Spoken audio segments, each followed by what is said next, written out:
What's up, fellas? Okay, tonight I'm gonna talk about a dude that I knew in a joint from Venezuela. I'm just gonna call him Venezuelan Dude because that's pretty much what I call him all the time in the joint anyway. So, but he was a good guy, good enough guy, a pretty sharp guy, good shape. You know, we worked together in what's called vegetable preparation in the kitchen. Now, in the morning we'd go in there. There was me, him. There was an Indian guy. There was a Chicano, and there was this Cuban. All right.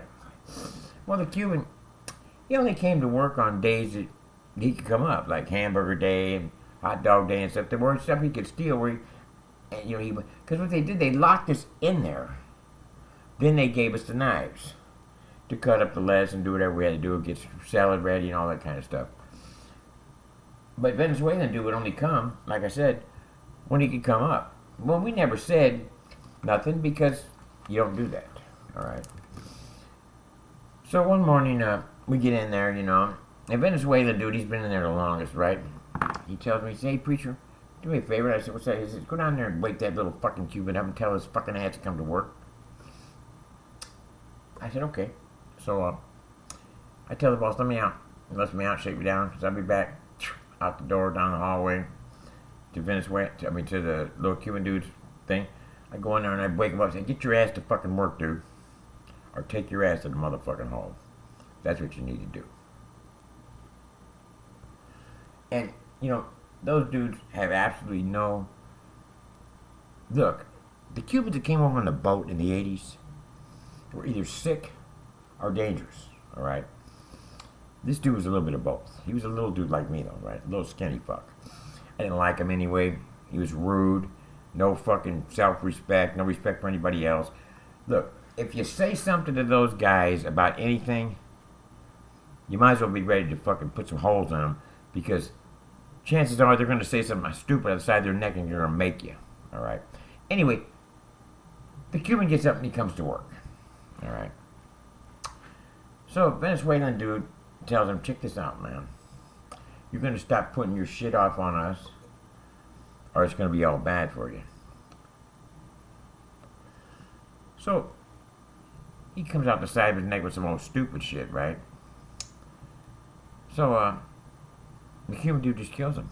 I mean, the Venezuelan dude just kills the Cuban, and they had these big, long tubs that we put the lettuce in. He put the Cuban in there in the cooler, and we threw the lettuce on top of him, all right? Now, we never seen it, but when the Cuban dude never came out of the cooler, we kind of figured what happened, all right?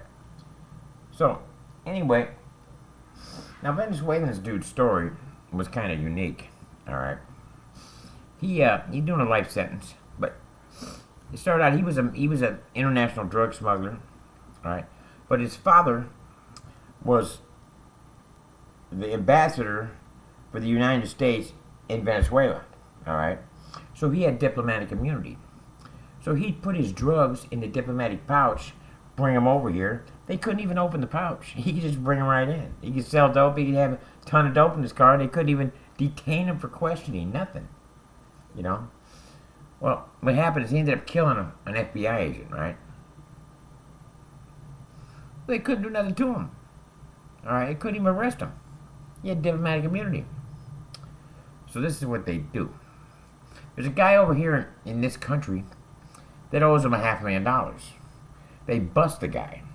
They say, "Look, all you got to do is tell this dude, call him up and tell him to come get his money. You got it. That's all you got to do, and this whole case goes away." They say, "Okay, cool." The guy said, tells the FBI, "Fine, gotcha." So he calls Venezuela dude. He tells Venezuela dude, "Hey, I got your money. Come get it." The President of the United States calls his dad in Venezuela and says, "Okay." After Venezuela dude gets on the plane and he's on the way over here, all right, the President of the United States calls his father and says, "Okay, look, you're fired. Pack your shit." Okay, I'm on it. No explanation, no nothing. Now, when Venezuelan dude lands in this country, they arrest him. He said diplomatic immunity. They said, "No, fuck you." Your daddy's fired. You're under arrest for murder and drug trafficking. Okay. Well, anyway, as soon as he's in jail, the president calls his dad and says, okay, you're hired again. I'm like, don't pack. You're staying where you're at. They gave Venezuelan Dude a life sentence, put in the penitentiary. All right. Now, anyhow, come 4 o'clock count, the Cuban's not in this fucking cell. So they scoured the whole penitentiary. They set up roadblocks. We're locked down until 8, 9 o'clock. We ain't had dinner yet. All right. When they finally let us out for dinner, we're in the chow hall eating. And this woman cop has got this big fucking plastic bowl and she's scooping lettuce out of the fucking bed.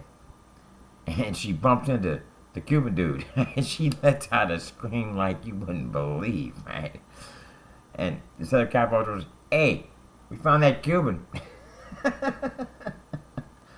So they put the whole veg prep crew in the hole, me included. But Venezuelan Dude took the beef. He said he told me exactly what happened. He went in there, poked some holes in him, and put him in a cell, and that's the way it went down. You know. But anyway, that's just one more day in the life as a vegetable preparation employee at the United States Penitentiary at Lompoc, California. So anyway, folks, that's it for tonight. Hey, subscribe to my channel, like my videos, and come on, man, look, go on my GoFundMe page and help me out here, man. Nobody's donated nothing yet. I mean, don't you like old preach? A buck, anything. I mean, come on. All right, fellas, I'll see you tomorrow. Bye-bye.